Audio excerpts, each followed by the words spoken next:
Coucou, me revoici de l'Australie cette fois. Aujourd'hui, on est en mer, donc j'en profite pour revenir faire un vidéo ici parce que j'avais le goût de t'entretenir. Ouais, je sais même pas comment dire ça. En fait, regarde, je t'explique en gros, rapidement, comment l'élan est venu à faire le présent vidéo, puis je pense que tu vas comprendre un peu où je m'en vais. Dans le fond, je pense que je fais une espèce de bilan ou de rétrospective, je crois qu'on pourrait le dire comme ça, parce que au cours des derniers jours, j'ai eu toutes sortes de belles conversations avec mon conjoint principalement, parce que c'est avec lui que je voyage. Oui, on a rencontré des gens ici, puis c'est vraiment fantastique. On fait des belles rencontres, puis c'est très joyeux tout ça. Mais comme mon conjoint et moi, on passe vraiment beaucoup de temps ensemble, ben, des fois, ça amène des discussions de fond un peu plus précises, pointues. Enfin, bref, je ne sais pas exactement comment le dire. Et puis, ce qui est intéressant parfois, c'est le regard de nos proches, hein. Le regard de nos proches peut nous permettre de préciser, bonifier, valider ou invalider certaines choses qui, bon, on ne se le cachera pas, demeurent toujours là, du temporaire et de l'éphémère, mais quand même, qui est là et puis qui demande souvent à être vu ou à être adressé. Bref, tout ceci pour dire que mon conjoint me posait des questions dans le cadre d'une discussion qu'on avait ensemble où on était beaucoup à ressasser des souvenirs du passé, puis bon, des voyages qu'on a fait ensemble, des trucs comme ça. À un moment donné, il en est venu à me poser la question parce que, bon, c'est la personne dans ma vie qui a vécu le plus directement tout le processus à travers lequel je suis passée dans les dernières années. C'est lui, c'est certain, hein, on vit au quotidien ensemble. Puis pour lui, ben, c'est certain que le changement est très marquant, très important. Et puis, dans le fond, il me demandait un petit peu, parce que, bon, ça fait bientôt 10 ans là, que j'ai été lancée tête première dans le monde de la spiritualité. Bref, il me demandait un peu quel genre de bilan ou quel genre de rétrospective que je faisais après, bon, 10 ans post-éveil de Kundalini. Donc, j'ai trouvé ça intéressant, puis sur le coup, ça m'a même un peu décontenancée parce que je suis plus autant dans justement, le- le- le- le- l'analyse, ou on va le dire comme ça, l'analyse, l'observation du processus, qu'est-ce que ça l'induit. Bon, il y a toujours des histoires hein, qui se racontent en chacun de nous, puis je vais y venir plus tard dans mon propos. Elles sont importantes, nos histoires. Elles ne sont pas à écarter et à rejeter du revers de la main, mais bref, il y a toujours une petite histoire qui se raconte à quelque part. Et puis, ben, l'histoire d'éveil, hein, c'est l'histoire d'éveil. Bon. Puis, à un moment donné, ben, c'est comme toutes les histoires, il y a comme un lâcher-prise là-dessus qui se fait. Puis, l'histoire est là, elle habite le grand espace, mais il y a comme un détachement de plus en plus grand qui se prend par rapport à celle-ci. Donc, le regard change. Ce faisant, le regard change. Parce que quand on est encore très collé sur cette histoire-là, bien, on est très collé sur cette histoire-là, comme toutes les histoires qui demandent à être adressées. Ensuite de ça, bien, quand l'histoire, on fait la paix, on l'embrasse, on l'accueille, on l'inclut finalement dans tout le reste, bien, il y a comme un détachement qui s'installe par rapport à l'histoire. C'est pas que l'histoire disparaît, mais c'est que c'est le regard sur l'histoire qui change et qui devient complètement différent et avec lequel on prend de plus en plus de distance. Donc, tout ceci pour dire qu'il m'a comme un peu ramené là-dedans, puis de comment toi tu vois ça après presque 10 ans là, de tout ce grand bouleversement, pour ne pas dire ce tsunami. Hein. Je prends un langage un peu maritime, c'est peut-être parce que je suis en bateau depuis presque un mois et demi. Bref, tout ce tsunami-là est arrivé dans ma vie et a tout emporté. Ben, c'est quoi le regard que j'ai là-dessus? Et là, je suis restée comme un gros 2-3 minutes dans le silence en disant, ben, ma foi, j'en sais rien. Puis après, ben, du silence, les mots ont commencé à émerger, je crois. Puis dans le fond, c'est un peu de ça que je voulais venir t'entretenir parce que c'est ce qui est intéressant. C'est ce qui est intéressant de toutes nos histoires quand vraiment on les accueille, on les embrasse, on les inclut dans nos vies. On ne cherche pas à s'en dissocier, à s'en séparer, à dire ceci ne m'appartient plus ou ne m'appartient pas. C'est une vieille version de moi-même. Je ne suis plus ceci, je ne suis plus cela. Bon, oui, il y a du vrai dans ça. on est toujours une nouvelle version de nous-mêmes à chaque instant. Bon, ça, c'est ça la réalité. Parce que dans le personnage, dans la structure de la personnalité, dans le personnage identifié ou non identifié, peu importe, le personnage demeure le personnage, ben, c'est évolutif ce truc-là. Ça change toujours, toujours, toujours, toujours, toujours. Donc, c'est la souplesse et l'adaptabilité qu'on a par rapport à ces changements continuels et permanents-là qui demandent à se transformer et à être vus autrement. Mais bref, tout ceci pour dire que, dans le fond, en gros, ce que je lui ai dit, ça se résume quand même assez simplement parce que j'ai dit, écoute, tout et rien a changé. Tout et rien a changé parce que le premier constat qu'à un moment donné, ben, c'est pas le premier constat, mais un des constats qui a été fait en cours de route à un certain point, ça a été de réaliser que j'avais toujours été telle que je devais être, que ce soit dans les moments les plus difficiles et les plus souffrants, les plus noirs de ma vie, le moment où j'ai voulu m'enlever la vie, ou celui où justement une grande lumière s'est faite et qu'ensuite j'ai traversé de nombreux états très, très profond de grâce et de révélation et de compréhension et d'amour et de tout ce que vous voulez, de joie, enfin bref, on pourrait en parler très longtemps, que ce soit d'un extrême ou de l'autre, c'est toujours ce qui demandait à se vivre qui s'est vécu. Donc, à quelque part, en ça, il n'y a pas de changement parce que tout ce qui s'est vécu était exactement ce qui demandait à se vivre et à se jouer dans l'instant. Donc, à ce niveau-là, quelque part, rien. Il n'y a rien qui a changé. Et tout a toujours été tel que ça devait être. C'est encore aujourd'hui tel que ça doit être et ça va continuer à être tel que ça doit être. Donc, de cette perspective-là, il n'y a rien qui change, il n'y a rien qui bouge, tout est toujours égal à soi-même. Puis d'un autre côté, ben, tout change, tout bouge. La seule chose qui est permanente dans la vie, c'est le changement. C'est le changement, la transformation, dans l'apparence des choses, dans le vivant, dans la façon dont la vie se déploie. La seule certitude qu'on a, c'est que tout passe, tout change et tout se transforme continuellement. Donc, à quelque part, ben, tout a changé et rien n'a changé. Donc, ça, c'est un peu le premier constat. Mais si on prend les aspects, justement, passagers, éphémères et transitoires de la vie, ben, qu'est-ce qui a changé pour moi? Ben, principalement, ben, il y a les croyances. Hein? Je veux dire, ici, ça a été un cheminement de plus en plus profond vers le silence, vers le vide, la vacuité, on peut le nommer toutes sortes de choses, mais ça a été vraiment une plongée dans tout ça qui à quelque part, a juste amené une réémergence de la vie qui maintenant se vit, se goûte et s'expérimente complètement différemment. Mais comme ça a toujours été une plongée de plus en plus grande et de plus en plus profonde dans le silence, dans l'amour aussi, parce que moi, je parle du vide et de la vacuité, mais moi, le vide et la vacuité, je vous dirais que je l'ai vraiment expérimenté dans les grandes années de souffrance psychologique, où là, j'étais dans une espèce d'abysse et de néant qui, pour moi, a duré un bon 12-13 ans. Le vide et la vacuité, moi, je l'ai expérimenté dans la forme du manque et dans la souffrance. Hein. Ça a été vraiment très difficile, cette traversée-là, que je ressentais comme un vide profond. Je veux dire, moi, la non-dualité qui me parle du décollement de la tapisserie puis de la rencontre du vide et de la vacuité comme la rencontre avec l'unité, ben oui, oui, oui, je peux comprendre. Et je peux comprendre que pour certains, bon, c'est vécu comme une grande révélation, un espace de neutralité incroyable qui s'ouvre devant eux, une reconnaissance, mais moi, ça a été vécu vraiment dans un 12 à 13 ans c'est ça, de souffrance psychologique vraiment assez profonde finalement. Donc, moi, quand j'ai plongé, plongé, plongé jusque dans un désir de mourir de plus en plus grand et jusqu'à un passage à l'acte, ben ensuite, moi, ce qui a émergé, c'est la vie. C'est la vie. Donc, pour moi, le vide, il n'a jamais été vide, sauf les années où il y a eu la souffrance, mais je veux dire, à partir du moment où il y a eu retournement de conscience, moi, le vide, il n'a jamais été vide. Le vide, il s'est rempli d'une vie complètement, en tout cas, extatique là, avec le temps. Je ne trouve pas vraiment d'autres mots, puis je ne veux pas non plus mettre trop d'emphase là-dessus parce que ça crée beaucoup, beaucoup de perceptions, puis ça entraîne beaucoup de trucs dans l'imaginaire où là, les gens fabulent puis ils s'imaginent que l'éveil, c'est toutes sortes de choses que c'est pas finalement.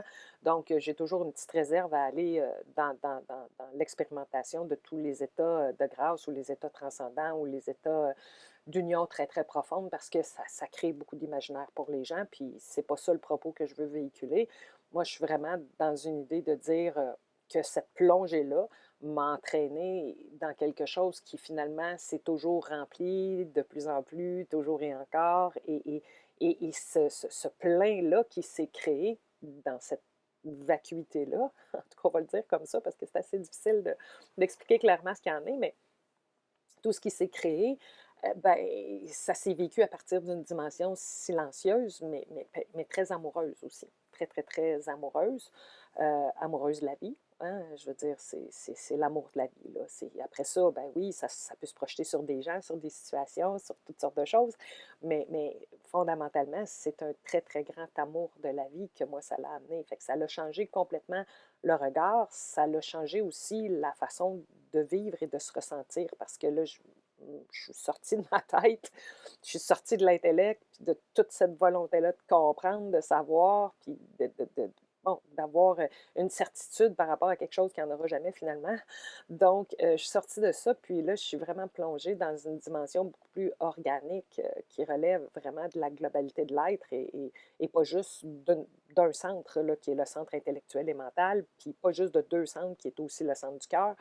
C'est vraiment au niveau des tripes, du ventre, puis des centres inférieurs qu'il y a eu une plongée qui a été de plus en plus grande, là, et qui a ouvert là, des espaces qui, après ça, ben, quand ça remonte, ce truc-là, ça se déploie avec une abondance, une puissance et quelque chose qui est quand même assez difficile à expliquer finalement.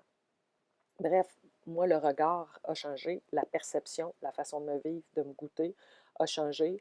Euh, et c'est pas un changement que j'ai fait par un effort ou par une volonté personnelle.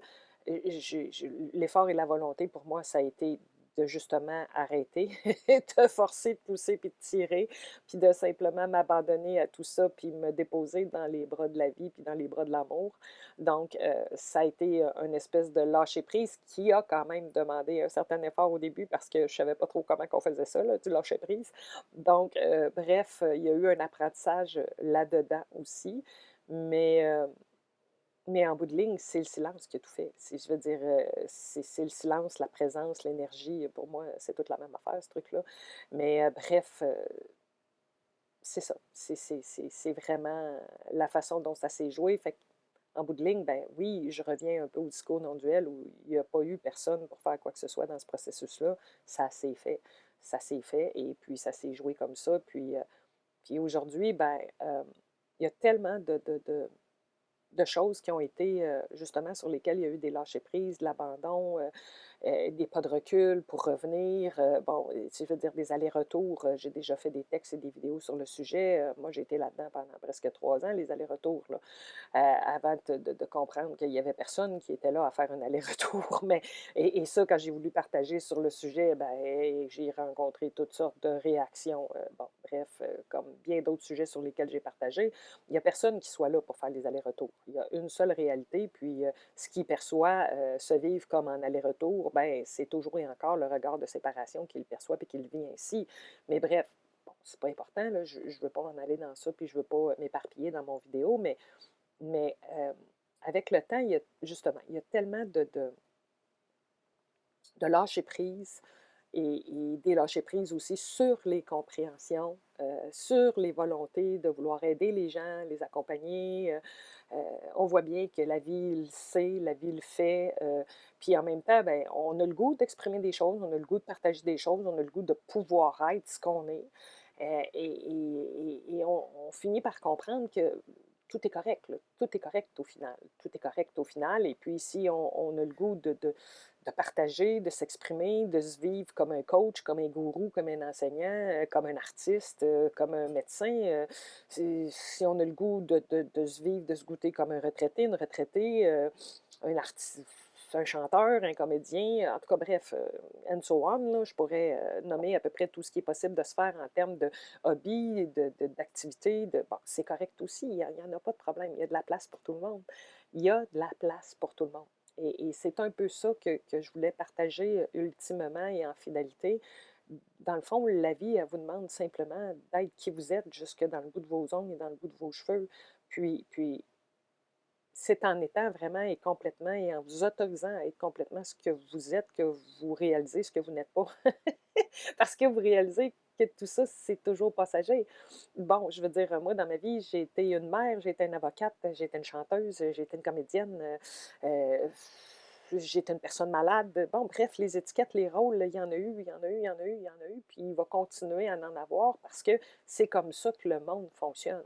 Et là, dans les dernières années, j'ai eu le chapeau de l'accompagnatrice, de l'enseignante, parce que pas parce que je voulais mettre ces chapeaux-là. Au contraire, à chaque fois que je faisais un atelier ou que je faisais un partage avec des gens puis qui me disaient oui, mais comment tu décris ton activité, comment tu te décris? J'étais tout le temps, j'ai pas le goût de me décrire. J'ai plus le goût de me décrire, j'ai plus le goût de me nommer, j'ai plus le goût de me limiter.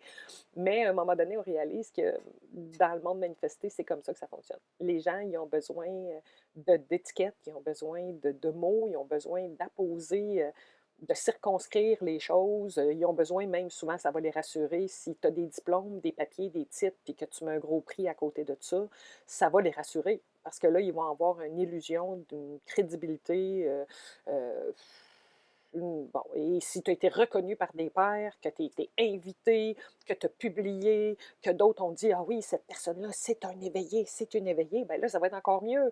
Bon, vous comprenez, c'est comme ça que ça se joue, puis c'est pas mal, c'est pas bien, on n'a pas à porter de regard particulier là-dessus, c'est comme ça que ça se joue. Que vous soyez d'accord, que vous ne soyez pas d'accord avec ça, votre opinion, on s'en tape, tout comme la mienne. Ça n'a pas d'importance. Donc, en bout de ligne, comme tout ça, quand je dis que ça n'a pas d'importance, je ne le dis pas dans un cadre de je m'en foutisme, et ça, je tiens à le préciser parce que le je m'en foutisme, ça n'a rien à voir avec une posture d'accueil et d'amour. Au contraire, le je m'en foutisme, c'est beaucoup une posture où je me dissocie, je me détache et je m'éloigne et je prends du recul par rapport à tout ça. Puis oui, parfois, il faut le faire pendant une certaine période, puis je ne dis pas que c'est mal ça non plus, mais pour moi, ce n'est pas une posture d'ouverture d'accueil. La posture d'ouverture et d'accueil, c'est de voir que tout a sa place, tout est admissible et chacun peut exprimer les choses comme il l'entend. Euh, le bémol que moi je mets dans ça, souvent, c'est le fait de ne pas se prendre au sérieux dans ça, puis de ne pas, justement, de ne pas saisir, de ne pas accrocher, puis de ne pas se réidentifier ou se réapproprier ou s'accaparer quelque chose, que ce soit un rôle, une activité, une vision, une compréhension, parce que c'est là qu'on se fait prendre au piège. Je veux dire, toutes les compréhensions, toutes les visions, toutes les façons de vivre et de s'expérimenter sont bonnes, mais c'est toujours passager, éphémère et transitoire, ce truc-là. Puis quand on le voit, ben, c'est ce qui fait qu'à un moment donné, on enlève, on lâche les mains sur le volant, puis on laisse la vie s'exprimer comme elle doit s'exprimer. Puis on ne prend pas ça au sérieux. On ne prend pas ça au sérieux. On ne prend pas ça personnel. Et puis on fait juste la vie, on laisse juste la vie être ce qu'elle veut bien être. Enfin, du moins, c'est comme ça ici maintenant que ça se vit, que ça se goûte, puis ça s'expérimente. Puis plus ça s'expérimente comme ça, moins ça a le goût de s'enfermer, de se limiter, de nommer, de catégoriser. Puis en même temps, ben, si les autres sentent le besoin de le faire, de m'apposer une étiquette, d'avoir une opinion ou une perception par rapport à ce que je dis, ce que je partage, ce que je transmets, oui, ou la façon dont je le fais, ben, c'est correct aussi. Tu sais, je veux dire, c'est correct aussi. Moi, ça me limite pas, puis ça me définit pas, puis ça m'empêche pas d'exprimer ce qui a besoin de l'être. En bout de ligne, c'est ça qu'on finit par comprendre, c'est toujours l'autre avec sa perception, sa vision et sa compréhension qui se trouve à être limitée par celle-ci. Donc voilà. Bref, je ne sais pas si tout ça fait du sens, mais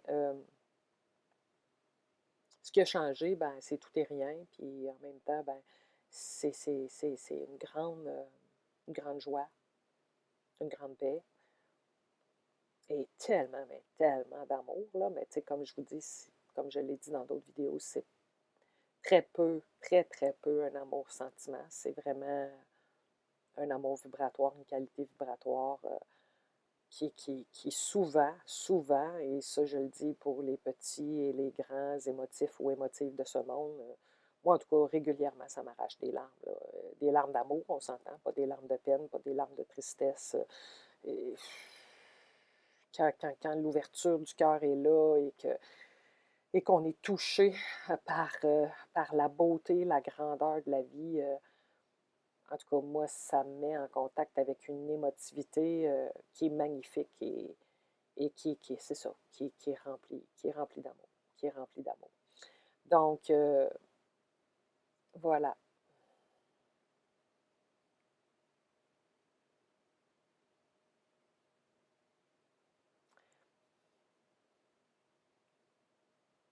Pourquoi, je ne sais pas, il y a ça qui monte, là, je vous le partage.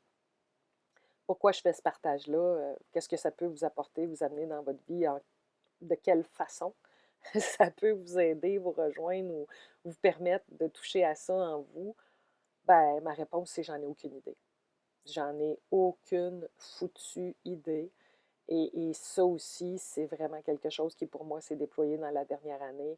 J'ai vraiment plus le goût et l'élan de fournir des outils, des techniques, des méthodes, des méditations, en tout cas, appelez ça comme vous voulez, qui pourraient vous aider, accélérer, changer les choses.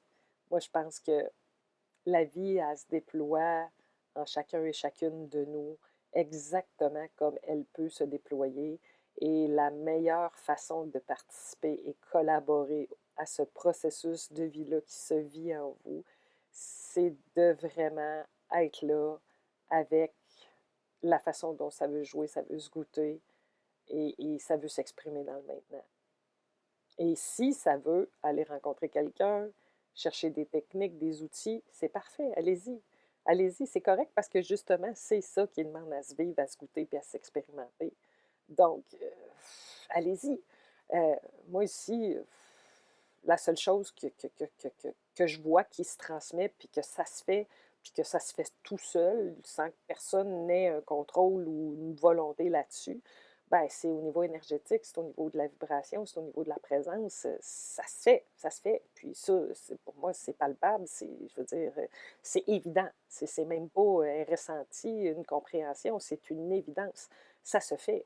Puis ça, j'ai pas besoin d'être dans un satsang pour que ça se fasse. Ça se fait continuellement, partout, tout le temps. Je veux dire, c'est là, puis ça me promène dans la vie, ça m'amène dans les îles polynésiennes, ça m'amène partout, puis partout où je vais, ça se fait. Ça se fait, c'est naturel. C'est le flot de la vie qui est en mouvement, qui se transmet, qui se partage et qui s'exprime continuellement. Donc, après ça, oui, quand je reviens à mon domicile, ben, j'ouvre des espaces, j'ouvre des plages horaires où je dis, ben voilà, je suis là si vous voulez, si vous avez l'élan, si vous avez besoin. Et puis, si de votre côté, ben, ça a le goût, ça a l'élan et ça a la volonté, ben, c'est merveilleux. Mais en même temps, si c'est pas ici que ça a le goût d'aller se visiter, puis se goûter, puis se voir, puis que c'est avec quelqu'un d'autre, c'est correct aussi. Ça m'enlève rien. Et ça ajoute rien à ma vie non plus que vous veniez. Vous venez parce que vous avez l'élan, vous venez pas parce que vous ne l'avez pas, puis tout est très bien ici. Donc, ultimement, c'est cette absence de personnalisation, oui, c'est ça. C'est cette absence de personnalisation-là qui crée une grande liberté parce que à partir du moment où les choses sont plus prises de façon personnelle, ben, il n'y a plus d'enjeu, il n'y a plus de polarisation à nourrir, puis il n'y a pas à convaincre personne que ce que je dis, ce que je transmets, ce que je véhicule est meilleur ou pire que ce que quelqu'un d'autre dit, partage, transmet ou véhicule. Tout est correct, tout est bienvenu. Donc voilà. Bon, là, je commence à me répéter. Donc, je vais arrêter ça ici. Et puis, ben, en vous souhaitant, comme à l'habitude, un joyeux maintenant. Puis, en vous faisant un gros câlin, une grosse caresse. Et puis, en vous souhaitant le meilleur comme le pire, en vous souhaitant ce que vous avez besoin de vivre et d'expérimenter. Ben, je vous dis à la prochaine. Ciao.